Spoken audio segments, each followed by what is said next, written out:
everybody, my name is Luke Mar and this is Hot Lamode, and today on Hot Lamode we are doing a review of the costumes and outfits from the 2021 Disney movie Cruella. Cruella is a 2021 retelling of the famous and fabulous villain Cruella De Vil's backstory prior to the events of 101 Dalmatians. I will say Cruella is one of my favorite Disney villains and one of my favorite Disney characters ever. Also, I'm not a Disney head, so it doesn't mean all that much to me, but I still think she is a great character. I mean, miserable darling, as usual, perfectly wretched, is such a great line. The 2021 adaptation is based on a young Cruella's journey to become a fashion designer, and while I'm not a movie critic, I thought seeing how the movie is largely based on the 1970s London fashion scene, I thought I'd give my thoughts. The movie starts with an infant Cruella with half black and half white hair, and shows us a gold necklace with red jewel in the middle, which will appear throughout the movie. And from an early age, Cruella created clothing to suit her vision, whether it was for her teddy bear or her school uniform. Cruella in this universe grew up in the 1960s, which differs from the original 101 Dalmatians book written in 1956 by Dodie Smith, as Smith couldn't have understood what would transpire in the youth culture or fashion 20 years from publishing her book. But it's evident that costume designer for Cruella, Jenny Beavan, looked to the 1970s British punk scene for inspiration. The first real moment of fashion comes on Cruella's first day of school, where she reverses her school uniform blazer to reveal a doodle-filled jacket lining. It quickly notes her rebellious attitude and helps to define the character while also setting up Cruella's design aesthetic, one that took from the likes of the legendary Dame Vivienne Westwood. Westwood in the late 1960s rejected the hippie notions that had gained so much popularity. At this time, she began to sew clothing that referenced rock and roll aesthetics of the 1950s because those years were when the youth rebelled against the establishment in her mind. The jacket lining full of sketches and scribbles is easily referential of Westwood's early collage shirts with then-husband Malcolm McLaren. As Cruella's school days get more menacing, she continues to use her uniform as a means of rebellion. She essentially strips her school blazer of its body, leaving only the collar and lapels as a harness of sorts, which falls into a striped tie wrap belt. We can also see her t-shirt full of sketches and holes, which reflects the punk attitude of ripping up and remixing the status quo. Another subtle cue from Westwood's work is the ruffled cuffs with black bows that reminds me of the ruffled cuffs of 18th century men's dress, which is a century Westwood heavily references still to this day. We then see her school uniform full of safety pins and mismatched buttons, which are signature punk motifs, and then a subtle nod to Dalmatian spots when her white school shirt is covered in black ink. The ink could be a reference to Smith's book where Cruella is thrown out of school for drinking ink, although the fact that she isn't actually expelled in the ink look seems like a missed opportunity. But I'm not a screenwriter, so what do I know? As Cruella's mother goes off to this 18th century dress party, she wears a metallic thread dress with a trompe-l'oeil weave motif in a rather sweet 1960s style. It's a crop jacket with bow that exposes the polite princess cut knee-length dress with side pleats. The woman who Cruella's mother speaks to wears a rather full 18th century getup with fancy embroidery and evident panier underneath. The not historically accurate aspect comes in the oversized collar-like structure, which is probably based on a 16th century butterfly wing veil. Here, instead of two panels, we have a singular one, which didn't really exist as the original butterfly wing veil was a very short-lived trend, and there was not much experimentation with the style. Now, I just want to say, for the rest of the video, spoiler alert, I mean, I should have probably spoiler alerted earlier than this, but if you haven't seen the movie and you don't want me to tell you what happens, don't watch the rest of the video, although watch the rest of the video, you know what I mean? Now, this scene seems to be a way of allowing Cruella to actually dislike Dalmatian dogs, which knock her mother over a banister and off of a cliff. I mean, no offense to Dalmatians, but an 11-year-old would probably think all Dalmatians are in fact assholes after seeing that. I know I would. Cruella eventually ends up in London and meets petty thieves Jasper and Horace. In the book and the movie, Cruella hires them to steal the Dalmatian puppies, but it seems the movie wants to make Jasper and Horace likable characters as well. As the trio grows up, we enter the mid-1970s full of bohemian styles, but not yet influenced by punk aesthetics. Cruella wears a black button-down shirt and pinstripe suit, which seems to be inspired by the late Victorian era. It seems that Cruella's jacket has a pleated peplum at the back, which which could be inspired by Vivienne Westwood. By the early 1980s, Westwood and McLaren started presenting fashion shows where pinstripes dominated and suits were constant. But I have a feeling the most famous British tailor, Alexander McQueen, influenced this look as well. McQueen had worked in London's Savile Row, where chalk pinstripes like these were as common as marking chalk for suits. Now, McQueen's 1992 graduate collection from Central St. Martin's, titled Jack the Ripper Stalks His Victims, incorporated tailored peplum jackets inspired by Victorian-era dress, and you can see an exaggerated black peplum jacket in the collection. Obviously, they aren't the same, but could be another place Bevan was looking for inspiration. Cruella is shown to have a talent for sewing and uses it to make brilliant disguises for the trio. One full of dark prints, which were probably Paisley. Now, Paisley was extremely popular with the boho set in the 1960s and 1970s, which makes sense for Cruella to wear, but the style has its origins in Persia and India and moved along the silk routes through the East India Company and became a hit in Europe in the 18th and 19th centuries. Now, the Paisley is accurate to the period, but the Louis Vuitton bag Cruella wears is not. Cruella holds the Capucine bag by Louis Vuitton, a purse introduced in 2013 by artistic director Nicolas Ghesquière as a reference to 4 Rue de Capucine, where in 1854 Louis Vuitton set up his first shop. Now, this bag actually has nothing to do with Cruella as a character, but rather the actress that plays her, Emma Stone. In late 2017, Louis Vuitton signed Emma Stone as a brand ambassador, meaning she more than likely works extensively with the brand on most public appearance looks, as well as shoots multiple campaigns with them. In reality, it's also more than likely that the brand would have made custom looks for Stone's appearance in Cruella. Getting to put their popular Capucine bag in the movie is a form of product placement, one which they may have already paid for, as Stone's alleged $6 to $10 million contract might have a clause about features in any films or shows she is in. Now, my sources tell me it's not standard in the film industry for that sort of product placement, in contracts at least, but anything is possible, you never know with fashion people. We start to see signs throughout the heist scenes for the House of Baroness, sold exclusively at Liberty of London. This becomes incredibly important as Jasper secures Cruella a Liberty of London entry-level job. Now, for those not in the know, Liberty of London is probably the most important department store in London, fashion history-wise. I'm not saying Fortnum & Mason, Selfridges, or Harrods are bad, as they're probably more iconic in mainstream culture, but Liberty has such a strong history in textiles and clothing, which makes it the most iconic to me. Liberty was started in 1875 on Regent Street by Arthur Lazenby Liberty, selling imported goods from the East. After a striking success due to the obsession with Japanisme, the influence of Japanese art and design in Europe at the time. Eventually, Liberty started to have British manufacturers produce fabrics printed, woven, and dyed domestically for clothing and furniture. Liberty also gained considerable fame through working with one of Britain's most famed textile designers, William Morris. Morris was a part of the arts and crafts movement, which sought to rekindle the handcrafts after the prevailing of the Industrial Revolution. Some of Morris's most famous textiles, like the Strawberry Thief, Honeysuckle, and May Manor, were created for Liberty, and still can be bought at the department store. Now, Cruella declares Liberty the most fashionable department store in the city, which I'll have to push back on just a little bit. Liberty by this point could have been extremely chic.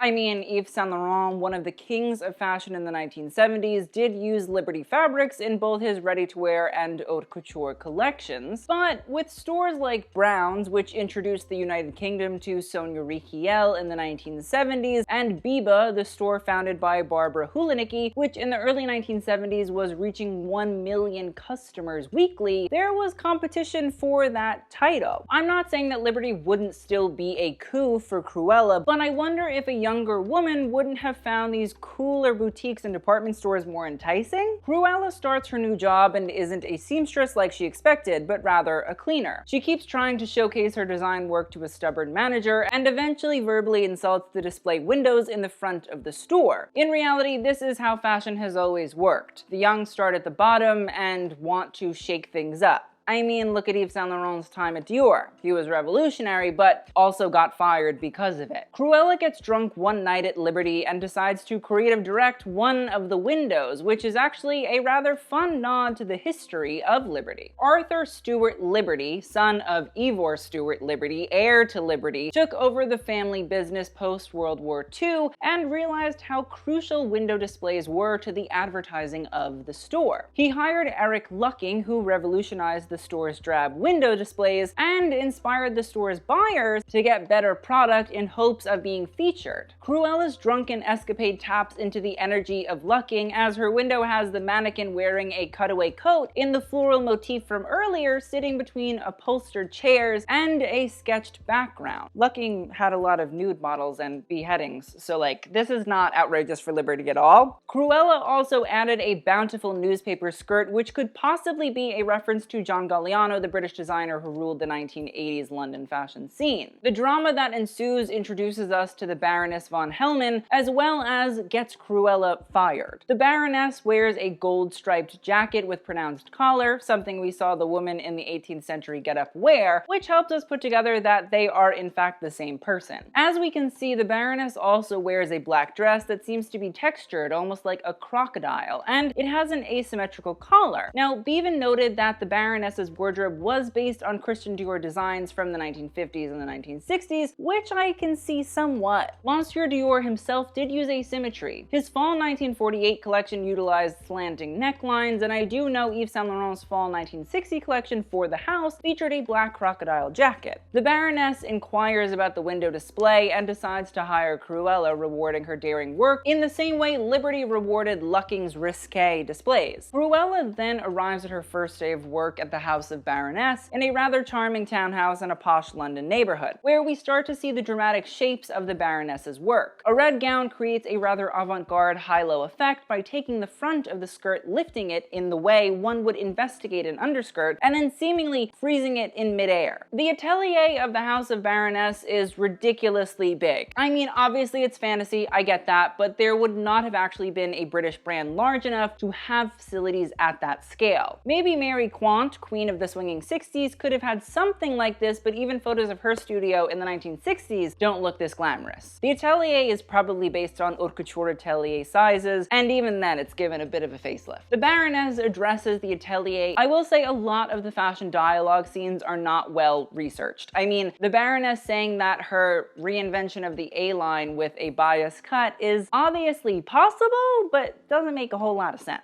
Christian Dior introduced the A-line silhouette during his spring 1955 collection, and the show notes read, "The loose-fitting and slightly marked waist remains in its natural position, without too much emphasis. But the bias cut was introduced by Madeleine Vianney by cutting pattern pieces at a 45-degree angle. Essentially, you have a grid where fabric is woven, meaning it's a meeting of vertical and horizontal lines. But when you cut something on the bias, you cut it diagonally, so you flip that just a little bit, which then gives the garment more drape, meaning it clings to the body. So you could obviously cut an A-line dress on the bias, but it would be fighting to be loose or fighting to be clingy, and I don't believe the silhouette would look good using said technique, but that's just me. So in my opinion, the writers either clearly know nothing about fashion and or garment construction, or they are just trying to paint the Baroness as some sort of fashion genius on the same level as Vianney or Dior. I'll presume, for their sake, it's the latter. Cruella is given virtually no instructions and told to make looks, which she does. Questionable, but I'll let it slide for time purposes. As the Baroness does a walkthrough, she hurls insults at her designers, and although it's probably semi-accurate, it definitely plays into the evil fashion person stereotype, which isn't always true. I'm not saying that it's not a thing.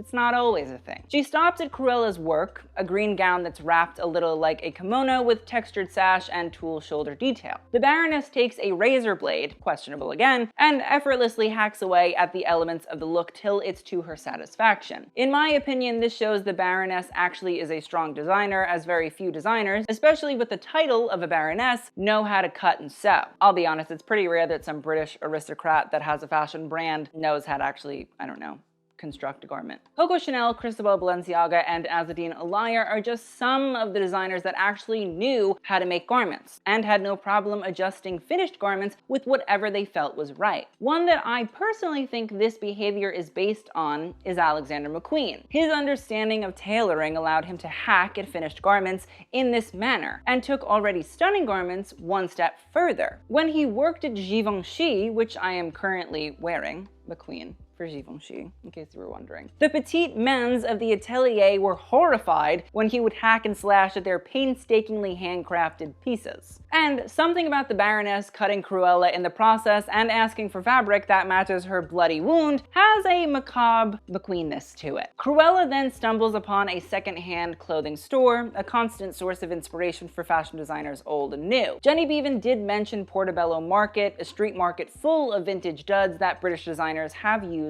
for reference for decades as inspiration. Inside we meet Artie, the shop proprietor, who definitely has a Bowie-esque style. Again, these characters fall victim to the writer's ineptitude, as while Artie does mention having a 1955 Dior dress, maybe a nod to the A-line mentioned earlier, Cruella says a Chanel set pulled is from the brand's spring 1950 collection. Now, a quick Google search would tell you that Chanel did not design haute couture or any clothing between 1939 and 1954, making the whole scene feel a bit, let's say random brand names and years and hope nobody notices, but well, I'm annoying, and I did. Honestly, I don't think it would be hard to hire a fashion historian as a consultant on a project like this. I'm not suggesting myself, but Jenny Beavan has said time and time again she's not a big fashion person, leaving the writers probably on their own. But hiring one of the many brilliant fashion historians with master's degrees or PhDs in the subject would make movies based on fashion quite airtight. We must suffer through them. We do get to see another Baroness look in a bright red in the front of the shop in all its asymmetrical glory. Another day at work shows that the Baroness has taken a liking to Cruella as the two somewhat collaborate on a sketch and what it should be lined with. The Baroness changes into a black asymmetrical gown with a gold striped accent piece. Much of the Baroness's wardrobe is architectural but never symmetrical, and I wonder if this has to do with her somewhat unhinged demeanor. Another thing I notice is when the Baroness wears all gold, Cruella usually wears black, almost showing a bond between the two. I also think it's interesting to note Cruella's black leather harness and how it is an adaptation of her deconstructed school blazer lapels reimagined. Cruella sees a red and gold necklace which connects the Baroness to Cruella's mother, and eventually Cruella realizes that the Baroness is actually a horrible person, and not just a horrible boss.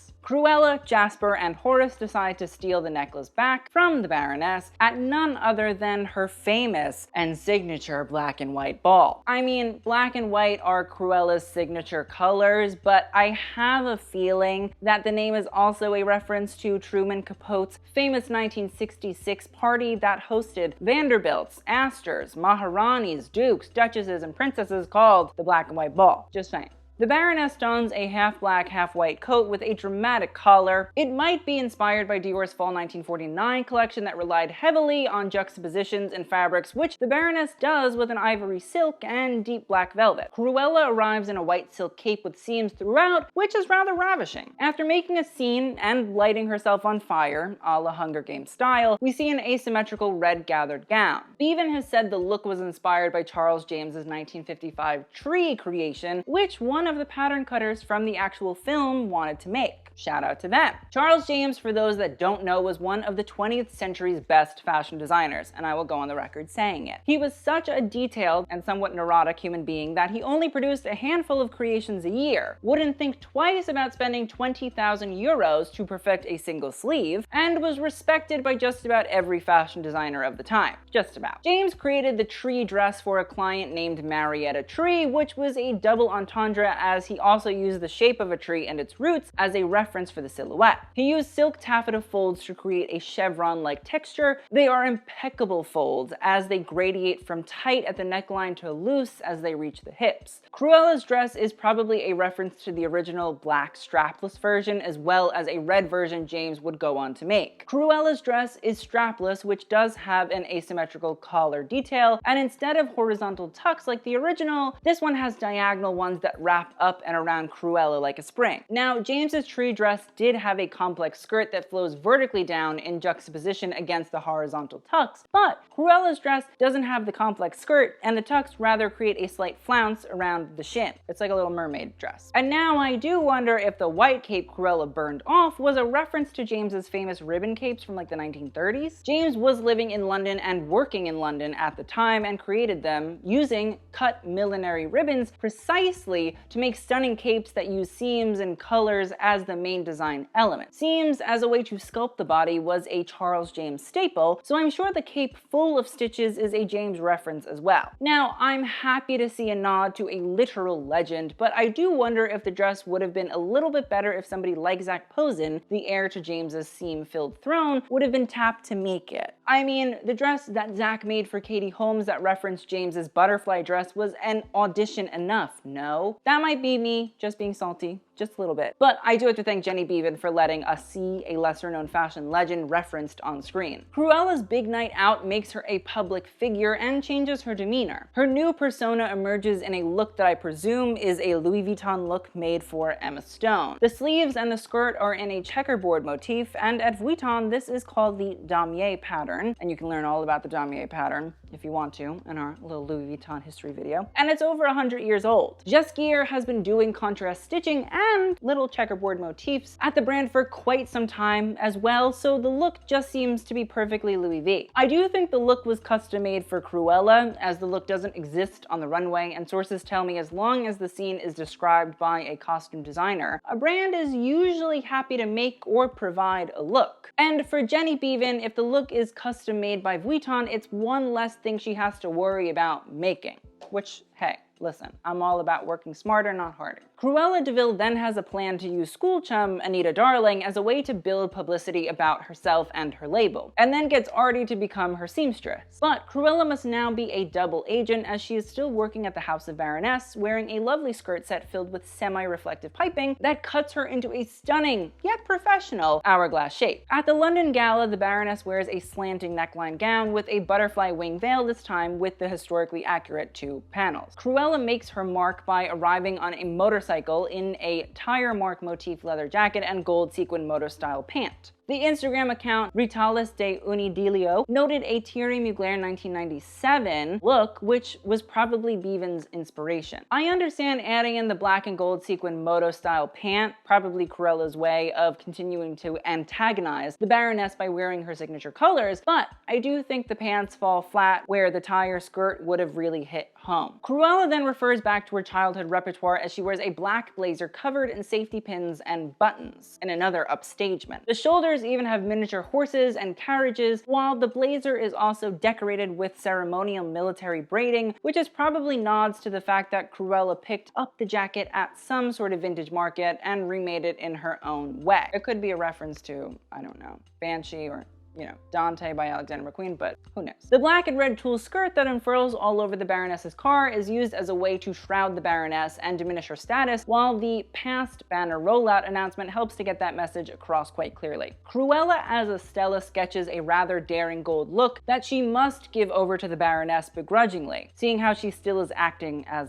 Estella and working for her. The Baroness then takes the sketch and decides to use it as a signature piece for her spring show, one she deems most important in order to compete with the Cruella. The Baroness's sculptural polka dot look is then again upstaged by Cruella's garbage truck gown. Cruella's look seems to be a reference to Christian Dior's fall 2005 haute couture collection, where then creative director John Galliano created deconstructed dresses with exposed tulle and swags of fabric unfinished, much like Cruella's own look. The use of newspaper print as an accent is probably a reference to Galliano's spring 2000 haute couture collection for Christian Dior, where he showcased newspaper print styles. The newspaper print also holds quite a bit of significance for Cruella, as she utilized newspapers in her window display and has been showing up in headlines all over the United Kingdom. Cruella then hops on the back of the garbage truck and rides off with her skirt whipping behind her. Cruella, as Estella, finally finishes the Baroness's finale gown and gets a delivery of special beads to attach to it. She hand sews the beads, which actually add a luscious gold sheen. The finished dress is a gold asymmetrical structured strapless cocktail dress layered over a skirt. It's actually rather reminiscent of the finale look from Alexander McQueen's spring 2010 collection titled Plato's Atlantis, Atlantis. Now, McQueen referenced the Greek philosopher's made-up island and used his own love of nature and fashion design as a way to discuss the effects of climate change. McQueen's closing look was made up of iridescent paillettes that sat on a cocktail dress not so dissimilar to Cruella's. Craig Gillespie, the film's director, did say that Cruella's rebellious spirit and use of shock factor for press was taken from McQueen's own attitude and legacy, so this look is probably a nice ode to the legend. And Baroness Von Hellman's quip, quote,